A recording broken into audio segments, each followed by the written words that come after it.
نحمده ونصلي ونسلم على رسوله الكريم أما بعد فأعوذ بالله من الشيطان الرجيم بسم الله الرحمن الرحيم ألا إن أولياء الله لا خوف عليهم ولا هم يحزنون صدق الله العظيم إن الله وملائكته يصلون على النبي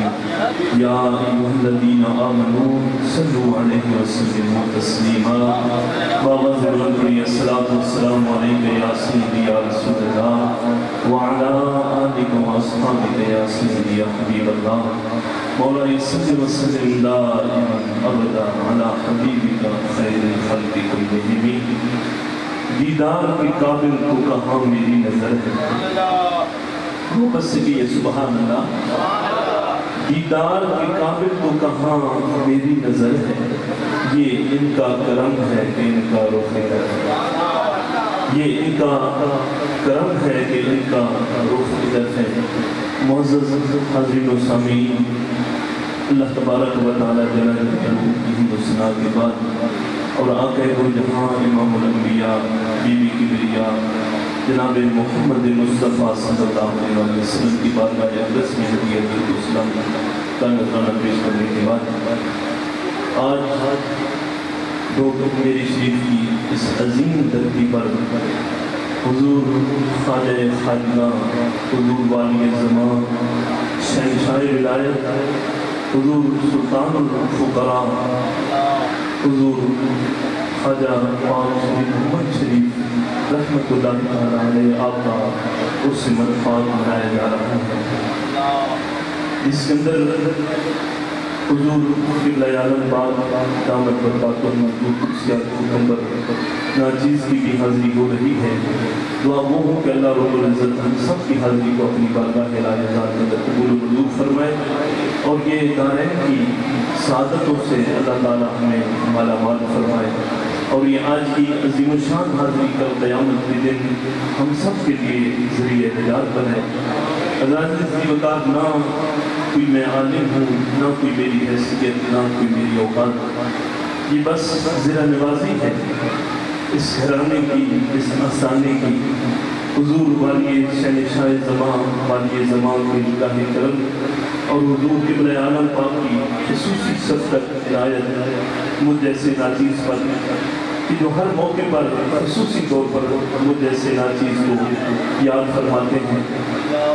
اور میری اپنی طرف سے کوتاہی کئی دفعہ ہو جاتی ہے بعض اوقات شہر سے باہر ہوتا ہوں پھر غیرحاضری ہو جاتی ہے لیکن میری پوری کوشش ہوتی ہے کہ میں انشاءاللہ ہر پروگرام پہ حضور کے حکم کے مطابق حاضر ہوں اور آج کیونکہ میرے بعد میرے بھائی قمار صاحبان بھی بیٹھے ہیں میں نے کیونکہ اور جگہ پہ پہنچنا ہے سرکار کا حکم تھا تو میں نے انکار نہیں کر سکا میری یہ خوش نصیبی ہے کہ سرکار قبلہ عالم پاک کا حکم ناچیز کو ملے اور یہ میرے لیے اعزاز کی بات ہے یقیناً ہم سب اس در پہ آتے ہیں تو خیرات لینے کے لیے آتے ہیں جو بھی خالی جھولی آتا ہے تو حقیقت میں وہ اپنی جھولیاں بھر کے اس بارگاہ سے جاتا ہے یہ ذرا نوازی ہے ان ہستیوں کی کہ کائنات میں جو کچھ بن رہا ہے یہ انہی ہستیوں کا چلتا ہے میں نے جو آیا مبارک آپ کے سامنے تلاوت کی ہے رب کائنات نے قرآن کے اندر اپنے ان پاک ہستیوں کا ذکر فرمایا اور میں ابھی مختصر سے وقت کے اندر اپنی حاضری پیش کروں گا قرآن اور حدیث کی روح سے کہ جو میرے رب کا فرمان ہے اور میرے آقا کا جو فرمان ہے تو رب کائنات نے فرمایا کہ جو میرے دوست ہیں جو میرے یار ہیں انہیں نہ ہی کوئی کسی قسم کا خوف ہے نہ ہی انہیں کوئی غم اور پھر جب دنیا سے جاتے ہیں تو قبر کے اندر بھی نہ ہی کوئی انہیں خوف ہوتا ہے نہ انہیں کوئی غم ہوتا ہے بلکہ جس کا ظاہری دنیا کے اندر وہ فیض بانٹ رہے ہوتے ہیں دنیا سے جانے کے بعد بھی ان کی قبر سے فیض جاری اور ساری رہتا ہے آج بھی آپ دیکھیں کہ آج دھوک اجمیری کی سرزمین آج در و دیوار اس بات کے گواہ ہیں کہ جو بھی یہاں خالی جھولی آتا ہے وہ اپنی جھولیاں بھر کے یہاں سے جاتا ہے تو حضور قبلہ عالم پاک آپ نے بھی وہی فیض کا چشمہ جو ہے وہ جاری و ساری رکھا ہوا ہے. اللہ تبارک و تعالیٰ کی حضور دعا گو ہوں اللہ آپ کا سایہ قادر ہمارے سروں پر قائم و دائم فرمائے. یہ محبتیں، یہ شفقتیں، یہ پیار جو آپ سے ملتا ہے اللہ تعالیٰ اسے ہمیں ہمیشہ کے لیے مستفیض فرماتے رہیں. ذات ذی وقار رب کائنات نے اپنے ان محبوب لوگوں کا تذکرہ قرآن کے اندر فرمایا کہ نہ انہیں کوئی خوف ہے نہ ہی انہیں کوئی غم ہے. اور میں قرآن پاک کے اندر پروردگار عالم نے جو اپنے ایک نیک ولی کا تذکرہ فرمایا حضرت خواجہ خضر کا، وہ 15 پارے کے آخری رکوع اور 16 پارے کے پہلے رکوع کے اندر، میں اس کی زیادہ گہرائی میں نہیں جانا چاہتا، صرف چند جملے آپ کے سامنے رکھنا چاہتا ہوں کہ ایک طرف اللہ کا ولی ہے اور دوسری طرف اللہ کا نبی. محبت سے کہیے سبحان اللہ. ایک طرف اللہ کا نبی اور دوسری طرف اللہ کا ولی. ایک طرف حضرت موسیٰ کلیم اللہ علیہ السلام آپ ہیں اور دوسری طرف حضرت خواجہ خضر ہے. اب اللہ کے کلیم جب اپنے رب کی بارگاہ میں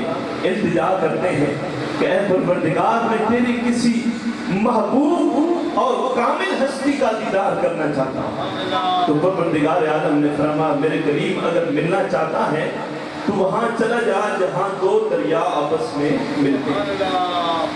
اور پھر اس کی علامت بھی پروردگار نے بیان کر دی کہ میرے کلیم اپنے ساتھ ایک مچھلی اس کو تل کے بھون کے اپنے ساتھ لے جاؤ.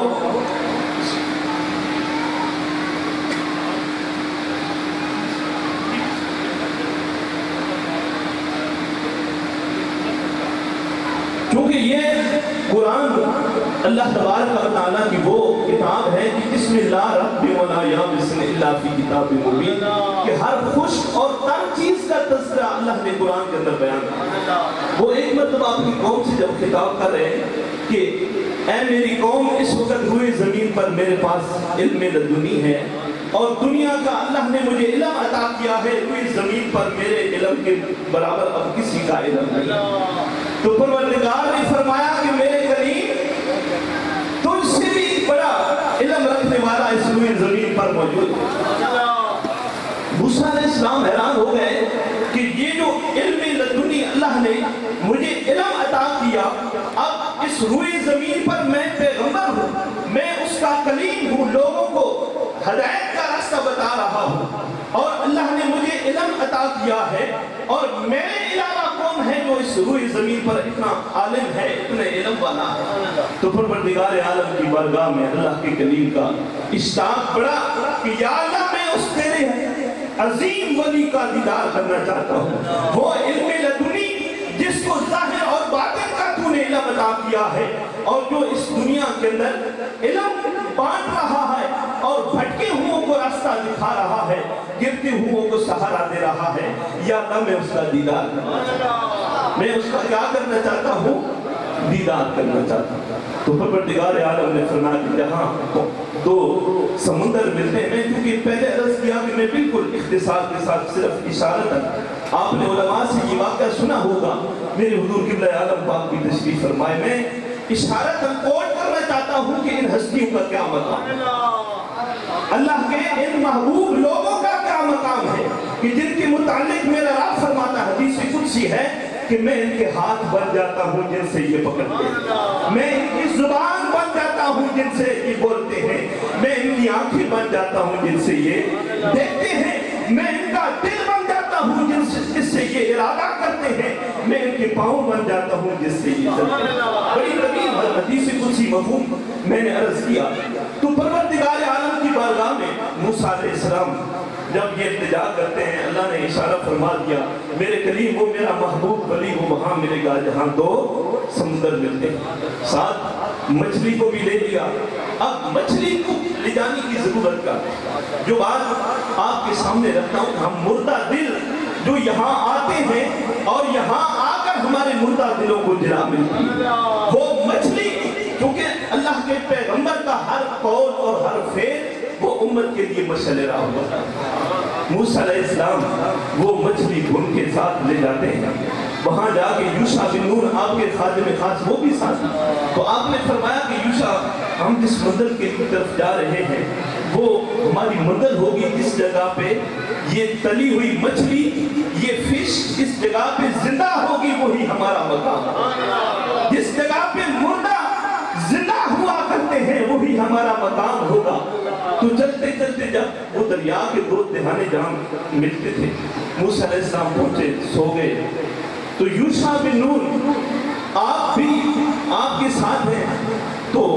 عجیب و غریب وہ تماشا دیکھا کہ مچھلی وہ بھنی ہوئی تلی ہوئی مچھلی، دیکھیں جو چیز آگ پہ پکائی جاتی ہے وہ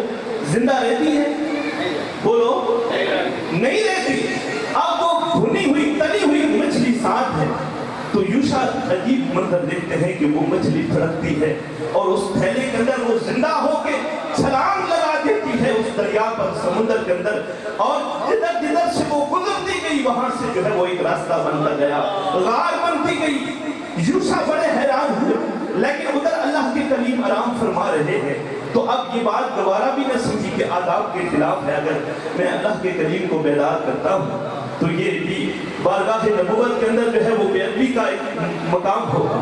تو آپ خاموش رہے۔ موسیٰ علیہ السلام جب بیدار ہوئے، یوشع بن نون وہ منظر بتانا بھول گئے۔ موسیٰ علیہ السلام نے فرمایا یوشع چلو آگے چلتے، آگے چل پڑے،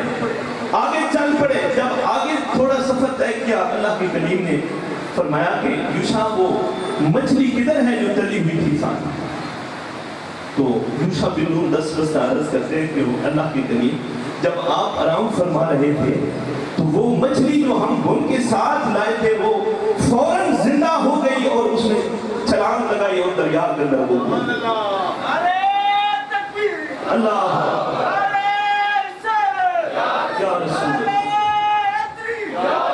حضرات ذی وقار میں آپ کے سامنے ایک نتیجہ رکھنا چاہتا ہوں۔ وہ مچھلی جو مردہ تھی، اللہ کے ولی کے جو ملاپ والا مقام تھا، اللہ کے ولی سے ملنے کا جو مقام تھا، جب اس جگہ پہ پہنچی وہ مچھلی زندہ ہو گئی۔ تو موسیٰ علیہ السلام کی بارگاہ میں یوشع بن نون عرض کرتے ہیں اللہ کے کلیم کو تو وہاں چھلانگ لگائی اس نے تو وہ دریا کے اندر کود گئی۔ اللہ کے کلیم نے فرمایا یوشع وہی تو ہماری منزل تھی جس منزل کی تلاش کے لیے ہم نکلے، وہی تو ہماری منزل تھی جس جگہ پہ ہم نے اللہ کے ولی کو پانا تھا۔ حضرات ذی وقار موسیٰ علیہ السلام واپس لوٹے، اس مچھلی جہاں وہ زندہ ہوئی، وہ دریا کے دو دہانے جہاں ملتے ہیں، موسیٰ علیہ السلام واپس آئے تو اللہ کے ولی کا وہاں دیدار ہو، حضرت خواجہ خضر سے ملاقات ہو گئی۔ اب وہ مچھلی جو مردہ آئی تو وہ اللہ کے ولی کے اس در پر جب پہنچتی ہے تو وہ بھی زندہ ہو جاتی ہے۔ آج ہم بھی مردہ دل جب ان اللہ والوں کے پاس آتے ہیں تو ان کی نگاہ عنایت سے ہمارے مردہ دل بھی زندہ ہو جاتے ہیں، ہمارے مردہ دل زندہ ہو جایا کرتے ہیں۔ آگے بڑی تفصیل ہے اس کی بات کی قرآن پاک کے اندر، لیکن شارٹ کٹ جو میں بات عرض کرنا چاہتا ہوں کہ جب موسیٰ علیہ السلام اور حضرت خضر کے درمیان جب بات چیت چلی تو موسیٰ علیہ السلام آپ نے فرمایا کہ اے اللہ کے ولی ہم آپ کے ساتھ رہنا چاہتے ہیں۔ حضرت خضر عرض کرتے ہیں کہ حضور آپ اللہ کے نبی ہیں، پیغمبر ہیں، آپ کا ایک اپنا مشن ہے، میرا ایک اپنا مشن، میری اپنی ڈیوٹی ہے، آپ میرے معاملات کو دیکھ کے صبر نہیں کر سکیں گے۔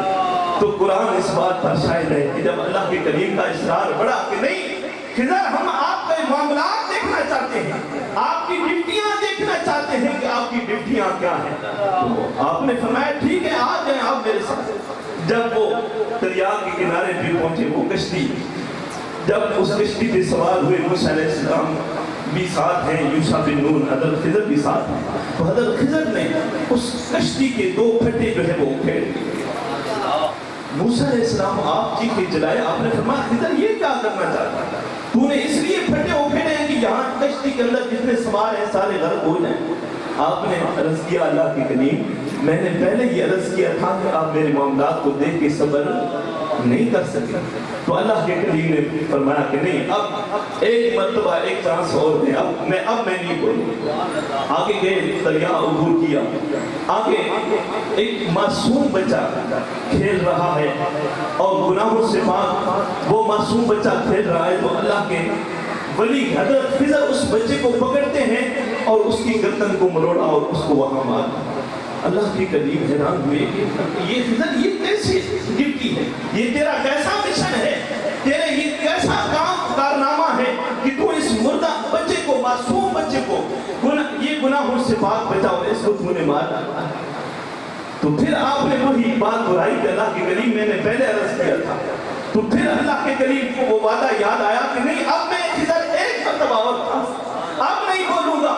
آگے گزرے بستی سے، بستی والوں نے پانی تک نہ پوچھا، کھانا مانگا گیا، کھانا تک نہ دیا گیا، تو وہ ایک دیوار گر رہی تھی، دیوار کو گرا کے حضرت خضر اس کو سیدھا کرنا آپ نے شروع کر دیا۔ موسیٰ علیہ السلام آپ نے فرمایا کہ خضر دیکھو ہم بھوک اور پیاس سے نڈھال ہیں اور آپ ان کی مزدوریاں کر رہے ہیں، آپ ان کی گری ہوئی دیواریں سیدھی کر رہے ہیں۔ تو حضرت خضر نے عرض کیا کہ اے اللہ کے کلیم، میں نے پہلے عرض کیا تھا کہ آپ میری ڈیوٹیوں کو دیکھ کے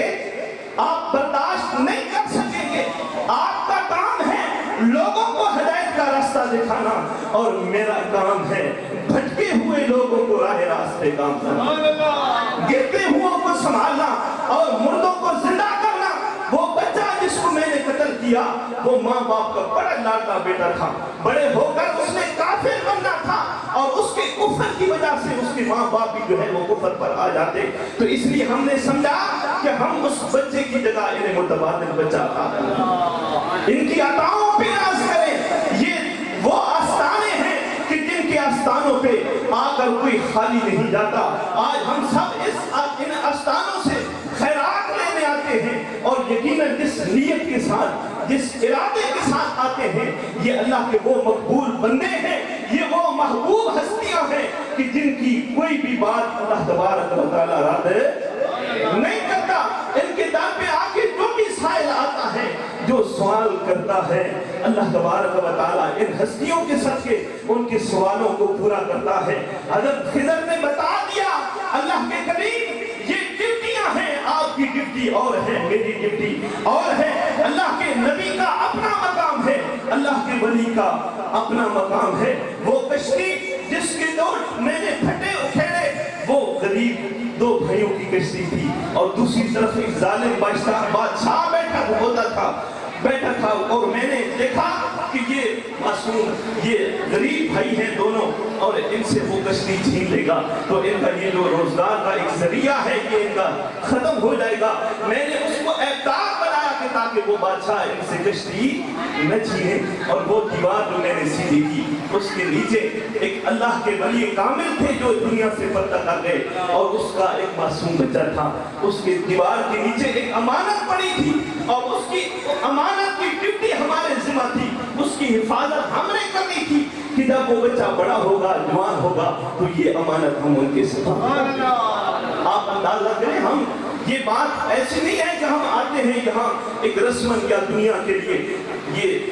جس عقیدے کے ساتھ، جس نیت کے ساتھ ہم آتے ہیں، آج یہی مرادیں ہم لے کرتے ہیں، حضور میری اولاد نہیں ہے، دعا کریں اولاد ہو جائے، میری اولاد ہے وہ میری نافرمان ہے، اس کے لیے دعا کریں کہ وہ سیدھی ہو جائے، حضور رزق کا مسئلہ ہے، رزق کی ٹینشن ہے، فلاں پریشانی ہے، مصیبت ہے۔ حضرات ذیوالقار رب کعبہ کی قسم، آپ جس آستانے پہ آئے بیٹھے ہیں یہ وہ آستانہ ہے کہ جہاں ڈائریکٹ گنبد خضرا سے فیضان آ رہا ہے، یہ چشتی رنگ نرالا ہے، ادا وارث کملی والا ہے۔ لوگوں، یہ وہ آستانے ہیں کہ جن آستانوں پہ آ کے انسان جو بھی مراد لے کے آتا ہے یقین جانے وہ اپنی مرادیں پوری کر کے لے جاتا ہے، وہ اپنی جھولیاں مرادوں سے بھر کے جاتا ہے۔ یہ حضور قبلہ عالم کی نگاہ عنایت ہے، حضور شہنشاہ والی زمان آپ کی نظر عنایت ہے کہ جو بھی ان کے در پہ آتا ہے یقیناً وہ اپنی جھولیاں بھر کے جاتا ہے۔ ناچیز بھی اسی نیت کے ساتھ حضور کی بارگاہ میں آیا کہ ہم جیسے گناہگاروں پہ آپ نظر کرم رکھتے ہیں، شفقت کرتے ہیں، دیدار کے قابل تو کہاں میری نظر ہے، یہ آپ کا کرم ہے کہ آپ کا رخ ادھر ہے۔ آخر میں نسبت کے حوالے سے چند اشعار پیش کر کے اجازت چاہوں گا، کیونکہ میں نے پہلے عرض کیا کہ ہمارے بعد ہمارے مہمان، کیونکہ میں تو خود اس آستانے کا ایک ساتھ ہوں، ہمارے مہمان تشریف فرمائے، انشاءاللہ آپ اپنے انداز میں محبت کے نذرانے پیش کریں گے۔ میں نہیں یارو میں ایمان میرا مرشد اچھا بس سبحان اللہ میں ایمان میرا مرشد اچھا دے سوچیاں دے سن لائی اور صدقے جوان ان اچھیاں تو میں جنہ نیویا نال نبھائی اور صدقے جوان ان اچھیاں تو میں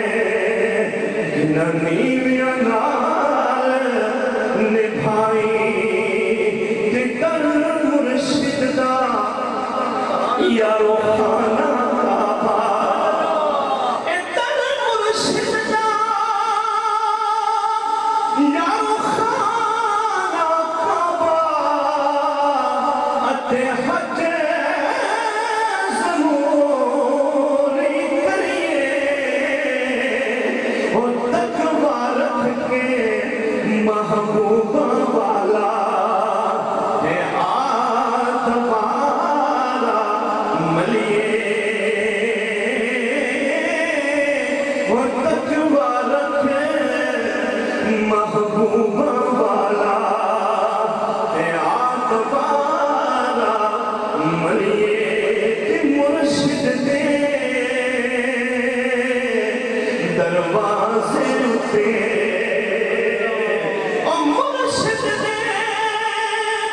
نروازے اٹھے یارو محکم لائے چھوکا اور نمے نمے نایار بنائیے او وانگ کمینیاں روکا وہ نمے نمے نایار بنائیے دیوانگ کمینیاں لوکاں تے فصل تیرے نال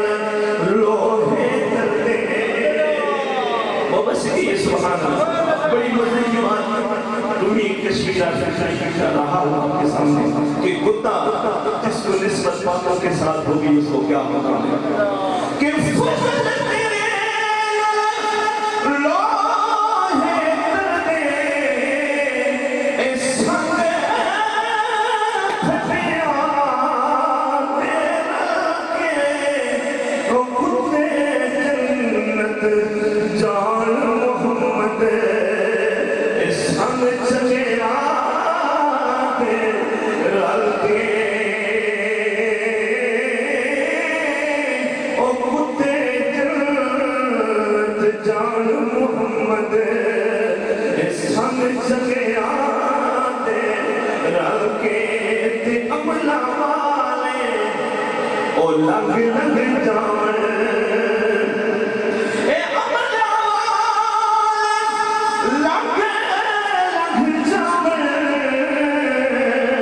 اتے غافل ہوتے کھاتے پر ڈبن نہ دے محمد بخشا یارو ڈبن نہ دے محمد بخشا ہندے کامل سائی جنا دے اور ڈبن نہ دے محمد بخشا ہندے کامل سائی جنا دے تیریاں بڑیاں آپے بڑیاں اور تیریاں بڑیاں آپے بڑیاں یارو کتے نہ جانو چاہیا بس وہی بڑیاں چنگیاں بڑیاں جنہیں سایاں اڑایا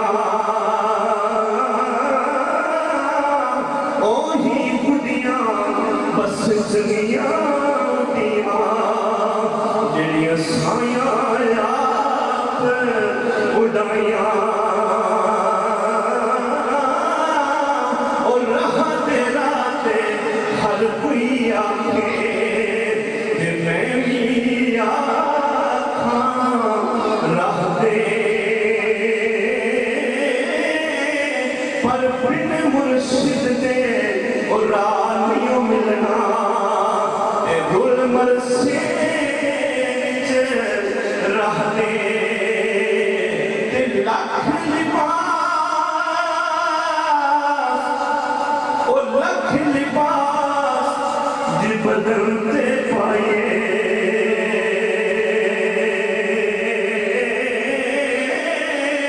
او لکھ لباس بدلتے پائے پر بن مرشد کڈنی ایک نگاہ سونا مرشد دیکھے ایک نگاہ سونا قبلہ عالم دیکھے او میرے لکھ ہزار تو چنگی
میں سے گزارش ہے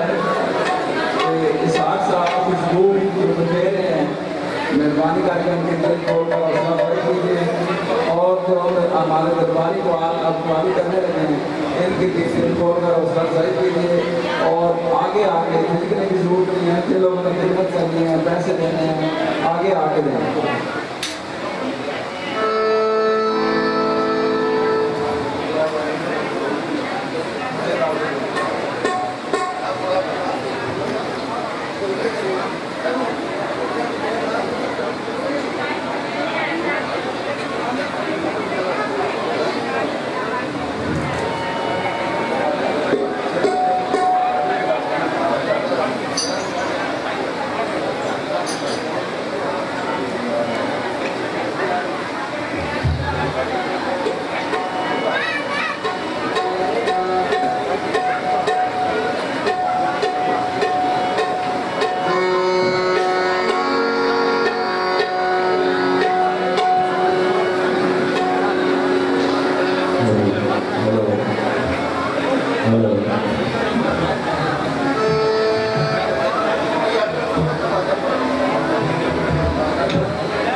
خرم لڑمائے بے حال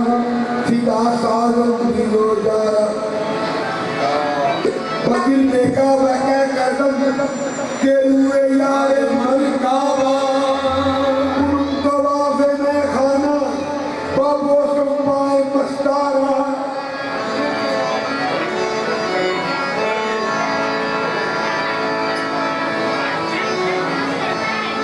اگر ہوا حلوم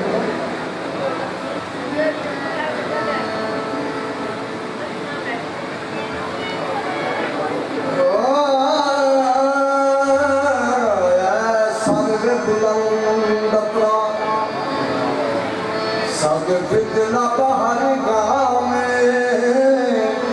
ہستت رخ گل رنگت اندر رخ گلدان یا قبرنا غریسا کر دے بدعا زندہ سب مردت میں زندہ اے خاک کا دشمنا مجھے جب بھی غم نے گھیرا